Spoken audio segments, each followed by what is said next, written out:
After several controversies, including using assets from Honkai and copying reviews from Genshin Impact, Tower of Fantasy is finally upon us. So is this game a worthwhile competitor to Genshin, or is it just another cheap cop-out?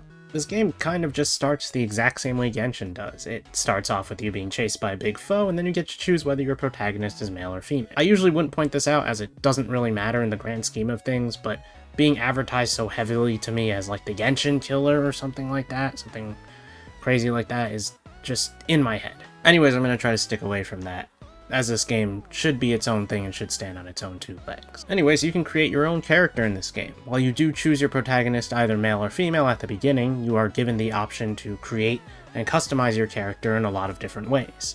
This character creator is kind of robust. There are several different options. You can change the face shape and the eyes and all sorts of things with your character.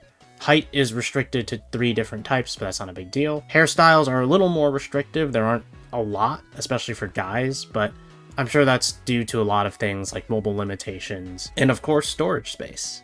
I'd say overall it's not really that disappointing, but it's not super impressive either. Okay, so the first scene in this game presents you with this QTE, and you don't have to do any of it. If you wait, the game will do the action for you, which is funny, but it also presents the why is there a QTE here question.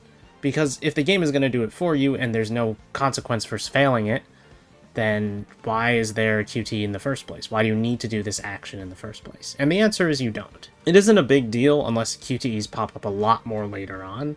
I hope that it was just some intro sequence thing to make things a little more interactive, but I just didn't see a reason to do the QTE, and the game just kind of played itself in that regard. Combat-wise, I'd say this game is pretty varied. There are ground combos and there are aerial combos, meaning you can kind of string together a lot of moves in several different ways. But of course, this isn't your Devil May Cry or anything like that. It's a pretty simple combat system, and it's fun. Of course, that might change later on. However, you can also swap weapons in the middle of combat as opposed to swapping things like characters or having more complex movesets. This allows for you to do more unique things in combat, which, it's an interesting system, but I don't think it really captivated me as much. The early game also presents a lot of unique gameplay scenarios. There's a hoverboarding sequence and there's a shooting sequence, but I'm kind of curious if this is the norm or if these are just things that are inserted early as concepts and then never applied to again later in the game, as there are some games out there that did do that and are very similar to this one. Okay, I've been trying to balance my opinions out, give you like the good, but now it's time for me to rant a little bit. Or a lot bit. I'm understanding that this game needed to make compromises, as it is both a PC and mobile title. And a mobile game first, of course. But I'm done being understanding for this segment. I really can't be in this case. The rest of this is my unfiltered and honest opinion about why I really couldn't bear to continue playing this game. So listen, I like to play my games with a controller. If it's an action game, I like to have a controller in hand, as long as a game is not a RTS or a shooter or something like that that involves a lot of clicking and moving around a map. I want to play it with a controller. This game does not have a good or comprehensible controller support system. For 30 minutes, I tried anything I could. I connected the controller to Bluetooth. I wired it. I tried different controllers. I had an Xbox controller, a Switch controller, and a PS4 controller. I tried whatever I could to get them to work, and nothing functioned. Unlike some mobile PC games, this game does not have a functioning controller support system. Until I installed DS4 Windows. That managed to help get the PS4 controller working. However, there's a Steam page for this game. It's not up yet, you can't download it as of me recording this, and Steam has built-in drivers or functionality to make controllers work on games. So as long as a game supports a controller in some way, you can use it. This is for all 3 controller types, and guess what?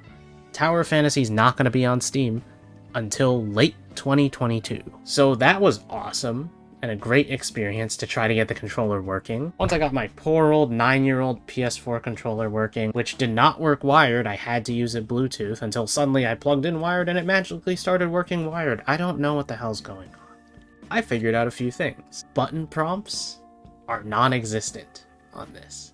So if you don't know how to use this, if you don't look in the menu first and memorize everything, you're not going to know because the game doesn't put in button prompts for you to understand how a controller works. Which whatever, I guess. That might as well be what it is. Secondly, you can't navigate menus. This thing, which you can use in most video games to navigate menus, cannot be used in Tower Fantasy to navigate menus. You can only use it for combat and advancing dialogue. Sometimes. I also had a moment where I couldn't advance dialogue with the controller. These things usually aren't a big deal to me. I'm okay with the fact that I would have to use mouse and keyboard for menus. I would probably use it anyways because it's faster, as long as I can transition between it. The problem is that it just feels so shoddy. I mean, even Ni no Kuni Cross Worlds had controller support. And it's pretty normalized in video games. And when you're trying to compete with another game that has built-in controller support from the get-go, you don't need any new drivers or anything like that. You launch like this, and then I have to deal with a whole other process to get the controller working. It's just kind of ridiculous in my opinion. I know this is a me thing, but that is my opinion. A lot of anime-style games tend to make this mistake where they want you to care about the characters from the get-go, that you're pre-invested in the story. So yeah, they expect you to care about these characters really quickly, and they don't do anything to make me care about them. It really didn't feel like I was presented with any opportunity to get to know these characters. The tutorial kind of rapidly builds up to this emotional moment, and I'm lost. I couldn't bring myself to care about any of it. Sure, it was nice that this girl helped me out early on, but it's not like I was, like, emotionally connected to her. They even go and give it a unique, full 3D animated cutscene. And I could definitely see stuff improving down the line, but it didn't really instill confidence in me. These anime RPGs usually take a lot of time to build up their story, so they need a lot of investment early on to lay the groundwork out for you. And this game just really didn't do it. It didn't pull me in at all in the first 2 hours. But hey, on the bright side, the in-game chat's pretty funny. So I'm pretty whelmed with Tower of Fantasy. I'm not really impressed by it. I wouldn't say I'm especially disappointed that I didn't like it. As I said, I picked up this game on a whim, and my experience was of course heavily bogged down by the controller issues. But it just feels like the overall lack of polish on some of the other elements outside of the combat were just too much for me to really care. I feel like the story is just too fast-paced for its own good, and having a little bit more time with these characters and setting them up and giving me more about them and more about their relationship would have worked wonders for this game. If I were to compare it to other games I've played this year, it's probably the game with the most blatant issues out the gate that I've had. It's just kind of unfortunate because I don't really want to rag too much on this game, but I feel like I spent more time doing that than talking about anything good about it. But hey, sometimes that's the way the cookie crumbles. And those are just my thoughts. So what are yours? Please leave a comment below on your thoughts on Tower of Fantasy. Please leave a like on the video if you enjoyed it, and subscribe to the channel for more JRPG and anime-styled game coverage alike.